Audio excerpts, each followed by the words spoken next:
The Ship of Fools, Episode 111. The dark passenger, the shadow quest drifted through a subdued corridor of space, the kind of stretch where even the hum of the engines seemed to settle into a lazy rhythm. Snipes was in the galley, wrestling with a skillet that hissed and spat like it resented him. Moxie sat at the table cleaning her sidearm with the solemn focus of a monk polishing a relic. Aurora's voice drifted through the overhead speakers with a tone that suggested she was trying to be patient. "Snipes," she said, "the smoke alarm is preparing to file a formal complaint." "It's not smoke," Snipes insisted, waving a towel at the rising haze. "It's flavor vapor." "It smells like burnt rubber mixed with rotted eggs," Moxie muttered. "It's breakfast," Snipes protested. "It's a war crime," Moxie countered. Banning walked in, paused at the doorway, and stared at the pan as if it were a tactical threat. "Is that supposed to be food?" Snipes brightened. "Commander, perfect timing. You want the first plate?" "No." "You didn't even look at it." "I don't need to." Snipes sighed dramatically. "One day, Banning, you're going to trust me." "I doubt it." Before Snipes could retort, the docking alarm chimed, sharp, official, and unmistakably fleet priority. Aurora's tone shifted instantly. "Unscheduled approach. Authorization code, Admiral Garrick." Moxie straightened. "The Admiral? She didn't say anything about a rendezvous." "She doesn't need to," Banning said, already moving toward the bridge. Snipes abandoned the skillet, which hissed in relief. The docking bay cycled open with a hiss of pressure equalization. A single figure stood on the threshold, framed by the stark white lights of the airlock. He carried no luggage. He wore a dark coat that fell in clean lines, the fabric too fine for a civilian transport assignment. His posture was relaxed, his expression warm, and his smile, when it appeared, felt like a hand resting gently on the shoulder. "Commander Banning," he said, voice smooth and resonant. "Thank you for receiving me." Banning didn't return the smile. "We weren't informed of your arrival." The man held out a data pad. "Admiral Garrick's orders. I'm to be transported to the Helion Reach. No stops, no delays." Banning took the pad, scanned it, authenticated the Admiral's signature, and handed it back. "Name?" The man's smile deepened, as though he found the question charming. "You may call me Cutter." Snipes leaned toward Moxie and whispered, "That's a cool name." Moxie elbowed him. Cutter turned his head slightly as if he'd heard them from across the bay. "I'm glad you think so, Snipes." Snipes blinked. "I didn't say it that loud." Cutter's smile didn't waver. "You didn't need to, Chief Engineer." Banning's eyes narrowed, but he said nothing. Cutter moved through the ship with the ease of someone who had been aboard for years. He complimented the cleanliness, the engineering, the efficiency of the crew. He spoke to Snipes with a warmth that made the younger man stand straighter, as if finally recognized for some hidden brilliance. He spoke to Moxie with a softness that made her shoulders tense, as though he had brushed against a bruise she didn't know she had.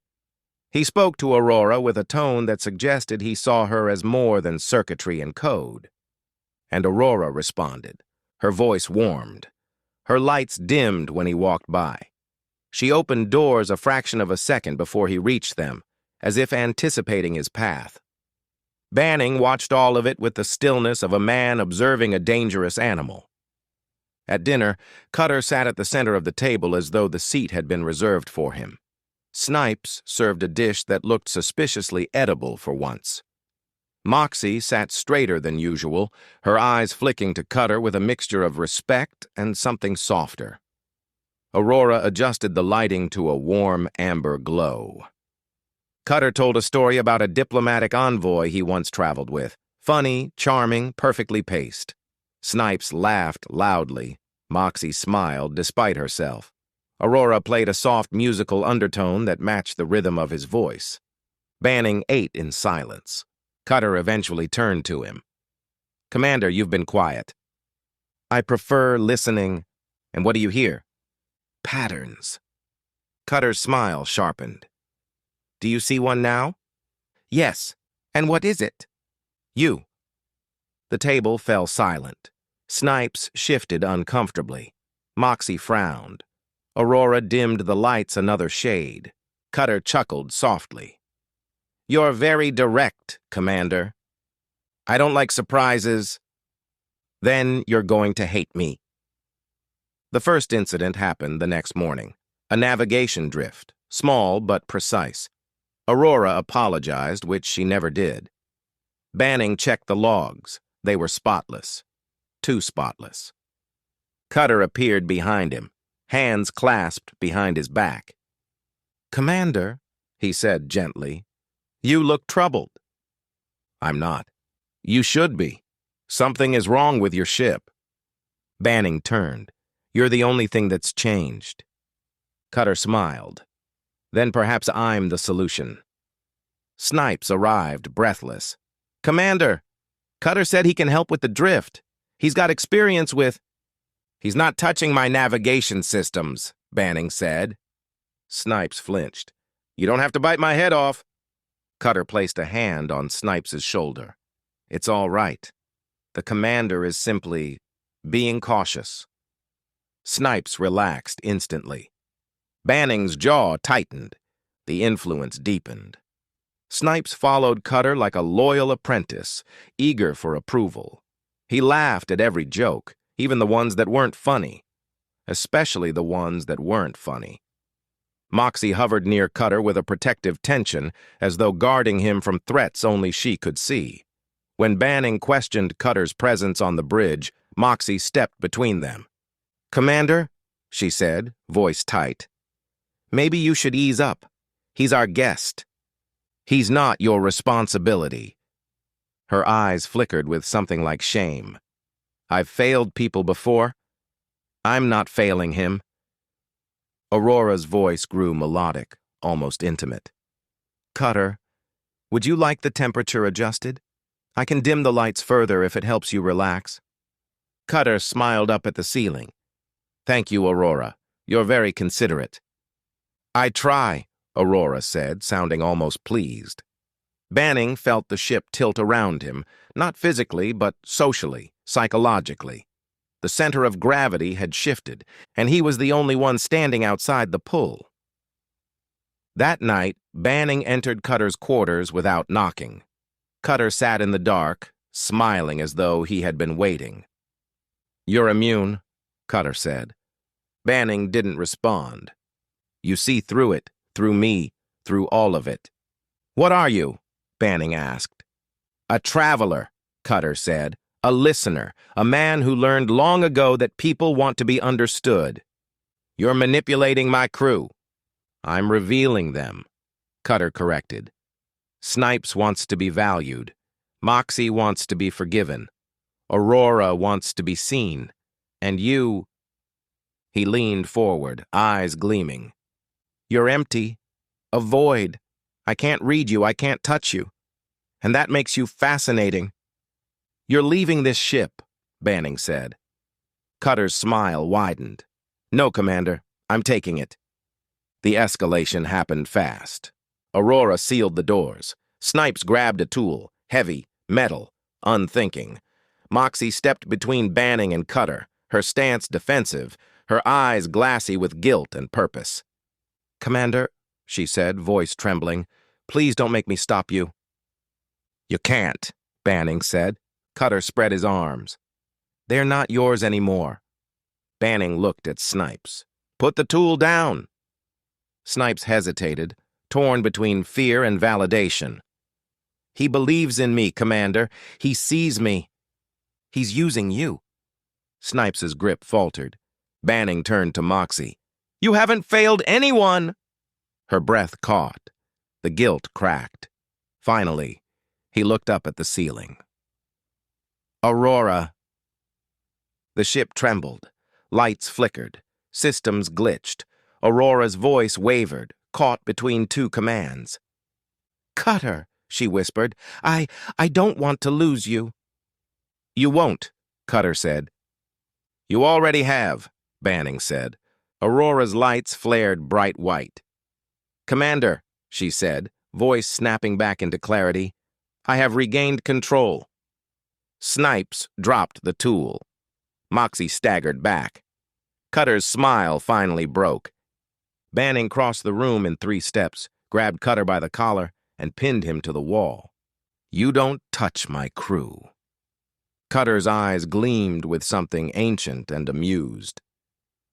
You can't stop me. I already did. They delivered Cutter to the Helion Reach Station, silent, unmarked, Black Ops. 2 agents took him without a word. As they escorted him down the corridor, Cutter looked back at Banning with a faint, unsettling smile. You're the only one who saw the real me, he said. That makes you special. Banning didn't respond. The metal doors closed. The aftermath settled over the ship like a cold fog. Snipes apologized repeatedly, unable to meet Banning's eyes. Moxie avoided him entirely, ashamed of how easily she had been swayed. Aurora ran a full self-diagnostic and spoke in clipped, embarrassed tones. Banning stood alone on the observation deck, watching the stars drift past the hull. Aurora's voice broke the silence. Commander, how did you resist him? Banning didn't turn. I've met men like him before. A long pause. Did they win? Banning's jaw tightened. Once. The stars drifted. The ship hummed. The crew slept uneasily. Banning remained on the observation deck long after the others had retreated to their quarters. The stars drifted past in slow, indifferent arcs, and the hum of the Shadow Quest settled into its familiar rhythm again, steady, controlled, obedient. The ship felt like itself for the first time in days. Aurora broke the silence with a soft chime. Commander, incoming transmission, priority channel, Admiral Garrick. Banning didn't move at first. Then he straightened, hands clasped behind his back. Put her through. The Admiral's image flickered into existence above the console, shoulders squared, uniform immaculate, but her eyes carried a strain he rarely saw. She exhaled slowly, as though steadying herself before speaking. Commander Banning, she said, voice low, I owe you an apology. Banning's expression didn't shift. For what, Admiral? For the transport order. She paused, jaw tightening. I issued it. I signed it. I sent it through every proper channel, and I have no memory of doing so. Aurora dimmed the lights slightly, as if leaning closer. Garrick continued, her voice rougher now. I've reviewed the logs. The authorization is mine. The encryption is mine. The timestamp matches my schedule. But I cannot recall meeting Cutter. I cannot recall speaking to him. I cannot recall approving his passage on your ship. Snipes' voice drifted faintly from the corridor behind Banning, restless, unable to sleep. Moxie's footsteps paced somewhere deeper in the ship. Aurora remained silent, listening. Garrick swallowed. I felt wrong, Commander, for days, as if someone had rearranged my thoughts and left everything looking tidy on the surface. Her eyes lifted to meet his. I believe he touched my mind. Banning's jaw tightened. He did. Garrick nodded once, sharply. I should have been stronger. You weren't the only one, Banning said. A flicker of shame crossed her face, quickly buried beneath command discipline. I've ordered a full internal audit, psychological screenings, security sweeps, but I suspect none of it will matter. Whatever he is, he's beyond our standard protocols. Banning didn't disagree. Garrick leaned closer to the screen. You resisted him. Yes. How? He was nothing compared to some of the evil men I've encountered before. Garrick exhaled slowly. I'm sorry, Commander. Truly. I put you and your crew in danger. I won't let it happen again. Banning inclined his head. Understood. The Admiral hesitated, then added quietly, "Be careful out there. If Cutter manipulated me, he may have manipulated others. This may not be over." The transmission ended.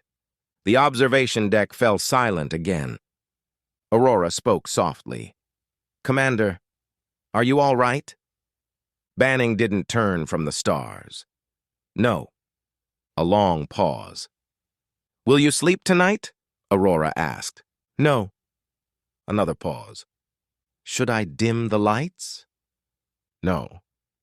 He stood there, motionless, watching the dark between the stars as though expecting something to emerge from it. The shadow quest drifted onward, quiet and small in the vastness, carrying a crew shaken by a man who had never raised his voice. And somewhere in the Helion reach, Cutter smiled at nothing at all. End of episode 111. The missions of the Shadow Quest, the Ship of Fools, will continue.